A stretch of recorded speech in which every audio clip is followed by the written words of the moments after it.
When you share your life with someone for years, sometimes for decades, everything in your routine revolves around that presence. From how you make your coffee in the morning to whom you share the silence with at the end of the day. And suddenly, one ordinary day, that person is gone. On the first day after my wife died, the silence in the house was louder than any sound I had ever heard. I sat at the table where we once had breakfast together, with a cup of coffee that no longer made sense, and realized I had no idea what to do with so much emptiness. The things we used to do together, grocery shopping, chatting in the afternoon, watching a movie on Sundays, turned into memories that hurt just to think about. And the most disconcerting thing wasn't only her absence, but the internal chaos that followed. Because when your partner dies, not only does a person die, a part of your identity dies too. And in that state of confusion, of profound sadness, so many decisions are made poorly. Some out of fear, others out of guilt, and many simply because there's no one left to guide you. I made mistakes, and I paid dearly for them. Today, I'm not here to speak to you only from pain. I'm here to speak to you from experience, from someone who went through it, and who wishes he had known then what I know now. Because when you're grieving, it's easy to sign papers, sell things, or accept advice that seems well-intentioned, but that can cost you your peace of mind, your money, and even your relationships.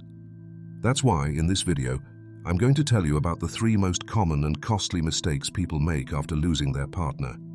Mistakes you don't see coming until it's too late.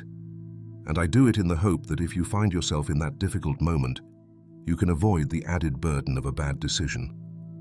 Before we continue, I'd like to know something about you. How old are you? And from which country are you watching me? Tell me in the comments. I read everyone, and you are not alone. When a partner is gone, you don't just lose a person. You lose a part of yourself, a routine, a voice, a glance that recognized you even when you'd forgotten who you were. I've spoken with many widowers and widows over the years, but one story still moves me deeply. It's the story of Rose, a 76-year-old woman who lost her husband, Michael, after more than 50 years together. Rose used to say, "I didn't know who I was without him. The house looked the same, but it was mute. Even the furniture looked at me differently." When someone dies, life never returns to what it was, no matter how hard you try. The days stretch out, the nights grow cold, and the little gestures, like setting 2 plates on the table or using we instead of I, suddenly make no sense. There's a change you can't see from the outside, but feel like a blow. The change of identity. You're no longer a wife, you're no longer a partner. You become the one who stayed, the one who now lives alone. And that, even if no one says it, places you in a different position before the world. Practically speaking, it's also an earthquake. Clothes pile up, closets hold memories without an owner. Decisions once shared now fall entirely on you. Bills, paperwork, doctor's visits. Suddenly everything is up to you. And in that silent chaos, it's easy to make mistakes. Relationships shift too. Friends who once knew you as a couple don't know whether to reach out. Family wants to help but often doesn't know how. Children, if there are any, have their own lives, and you don't want to be a burden. So you smile in photos while inside you feel like you're walking down a long, empty hallway, hearing only the echo of what once was. It's in that emotional state, fragile, confused, wounded, that many rush into decisions. All they want is to fill the silence, feel some control, or simply stop suffering. And that's where the mistakes begin. Saying yes to things just to avoid being alone, trusting someone you shouldn't, rushing into major changes without thinking through the consequences. But this isn't about judging. Quite the opposite. It's natural for it to hurt, and human to want relief. Before we talk about the mistakes that can cost you your peace of mind, your health, or even your dignity, understand this. You are not weak. You are wounded. And when you're wounded, you deserve time, patience, and clarity before taking the next step. What comes next is not criticism, it's support, so that if you too are at that point where the one who gave you meaning is gone, you don't make decisions from desperation, because what follows can hurt more than the loss, if you're not prepared. Mistake 1. Deciding without waiting. When my wife passed away, the silence became unbearable. The house we had built together felt empty, as if each room was calling for her. Her photos, her books, even her favorite chair, everything spoke of her. I'd get up in the mornings and for a moment expect to hear her voice in the kitchen, but she wasn't there. In those first months I felt lost, and amid that confusion, I began to think I needed to change everything. Sell the house, move away, go far, find a residence where it wouldn't hurt so much to remember her.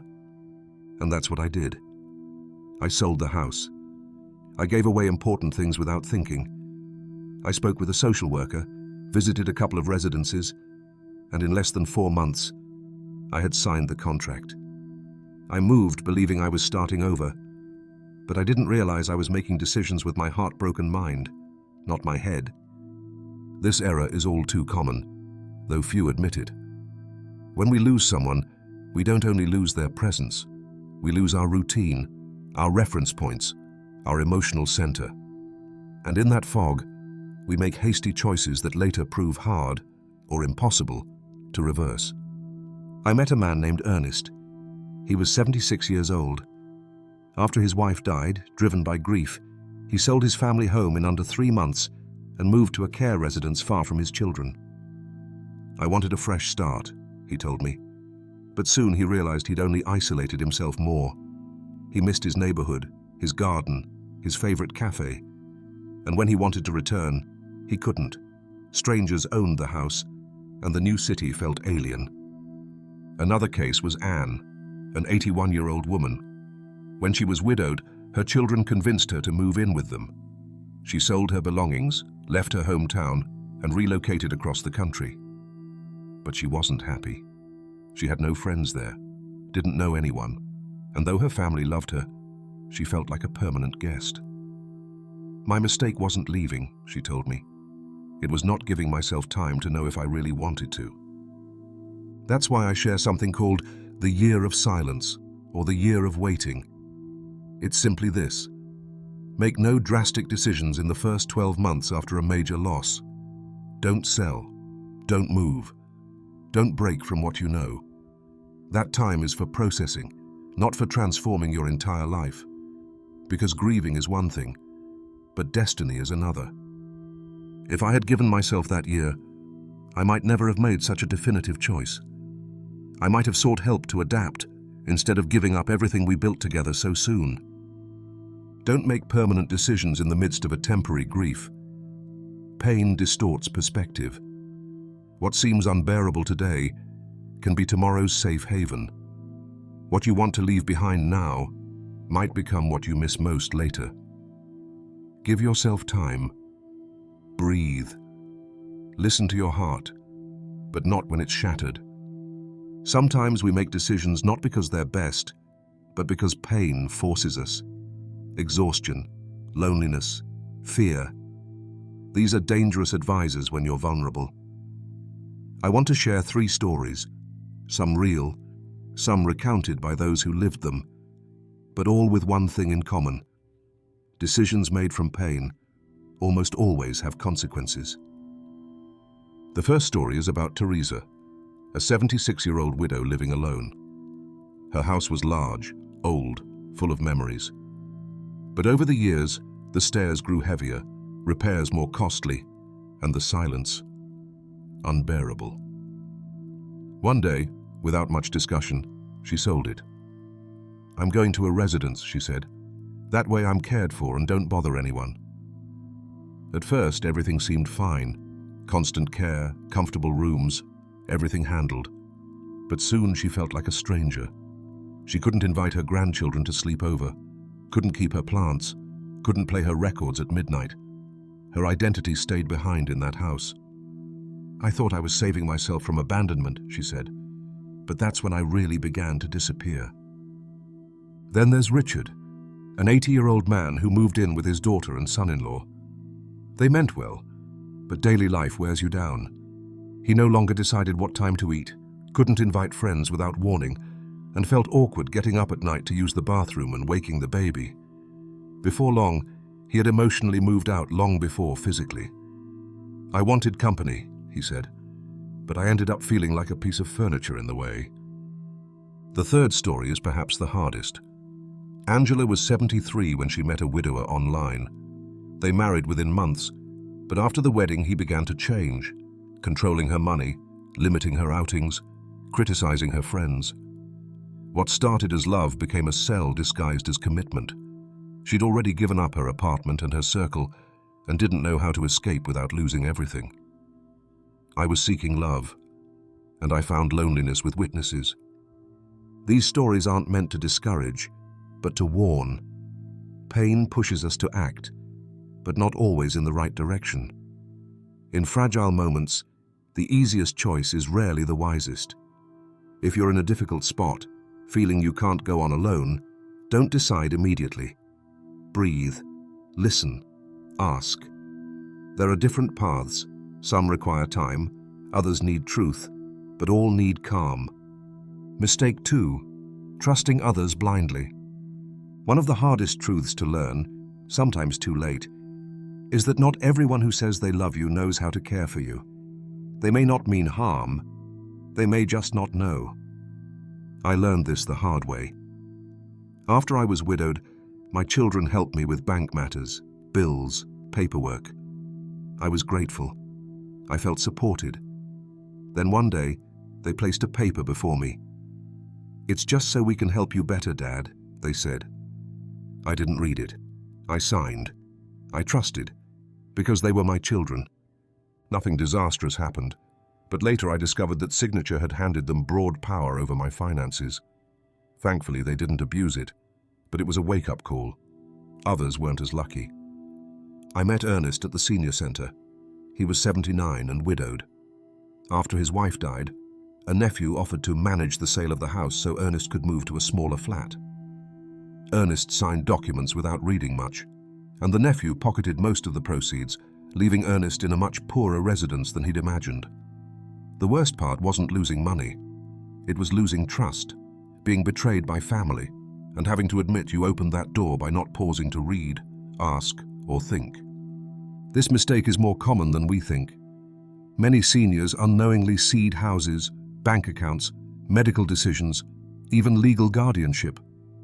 Not always out of ill will, sometimes relatives act in haste or truly believe they know what's best, without consulting you. Trust isn't the error. Trusting without limits, without information, without protection is. Loving our own doesn't mean we hand over everything unfiltered. At this stage, protect 2 things above all: your mind and your assets. Not from greed, but because each decision carries huge consequences. Today, if you hand me a paper, I read it, I take it home, I consult. It doesn't matter if it's from my child, my niece, or the long-time neighbor. If I don't understand it, I don't sign. It's that simple. One signature can change your life, and at our age, it's very hard to start over if you make a mistake.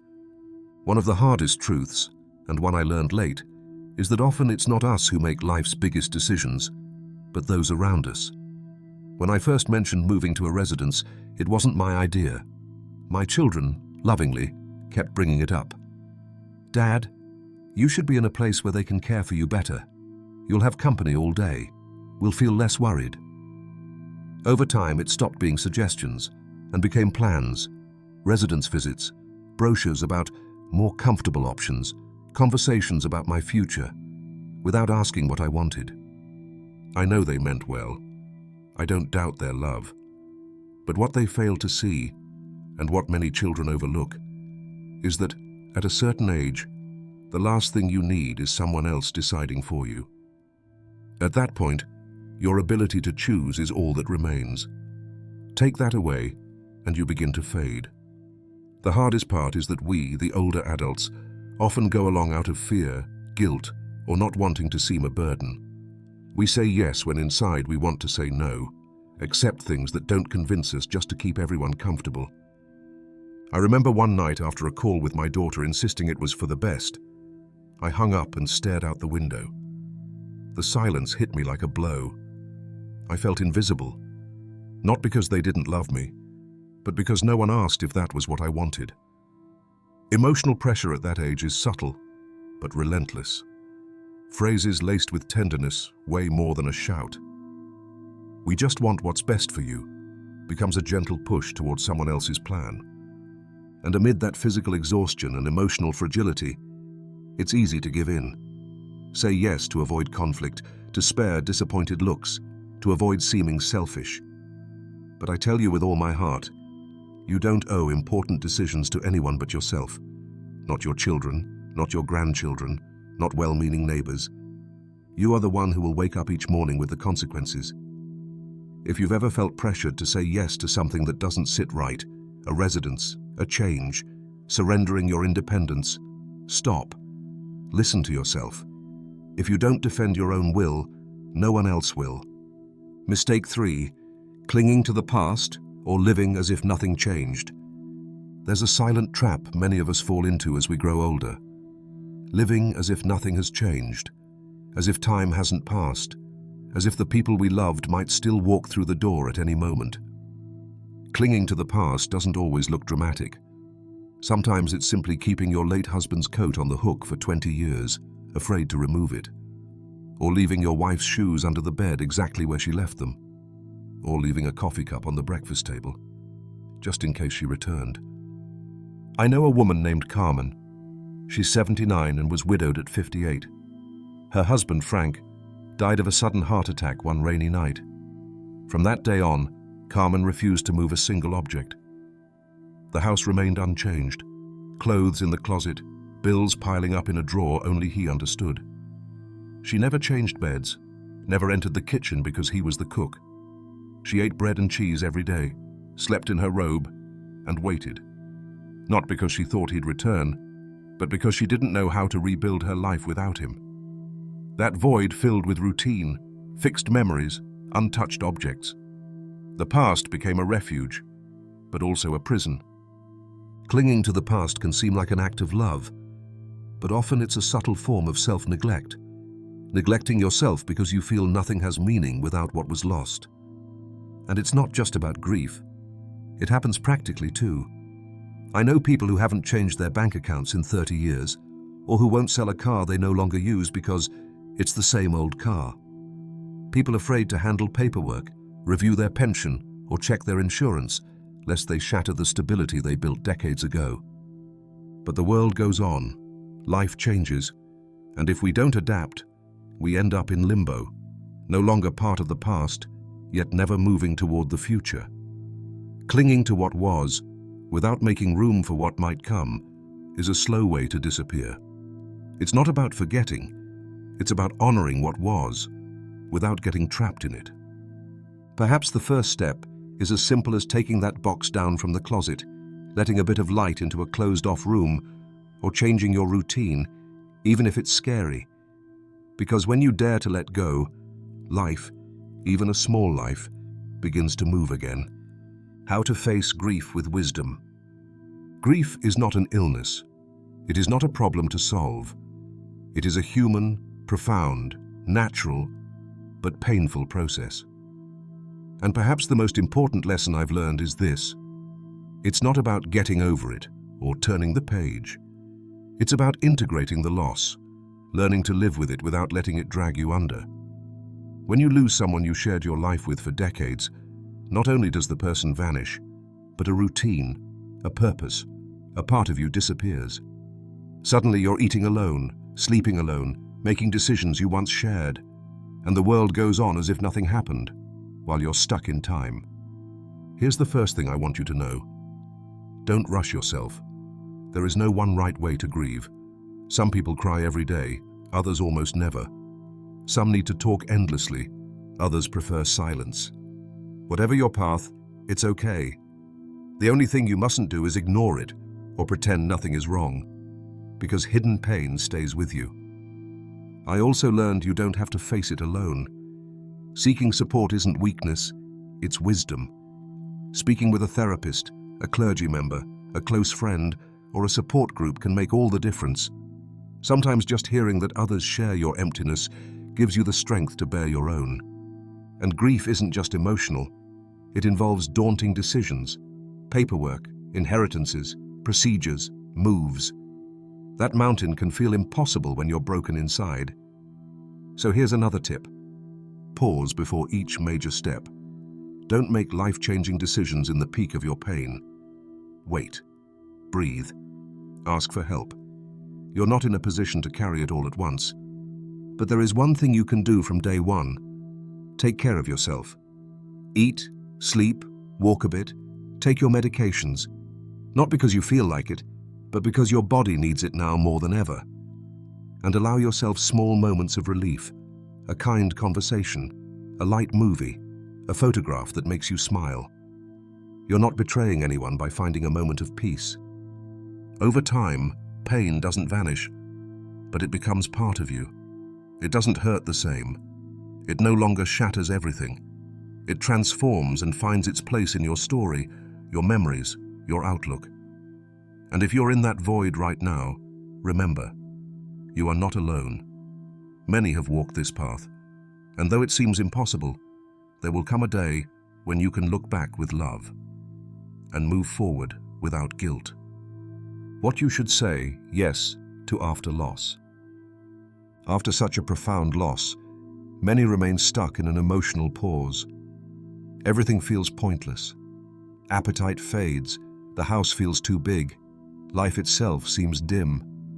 But there's one word that can begin to change everything, hard as it may be to utter at first: yes. Not yes to forgetting, not yes to replacing what was, not yes to forcing a smile where there's still pain. A gentle, slow, necessary yes. Yes to yourself. Yes to your life, even now. And the first yes is to self-care. Self-care is not a luxury.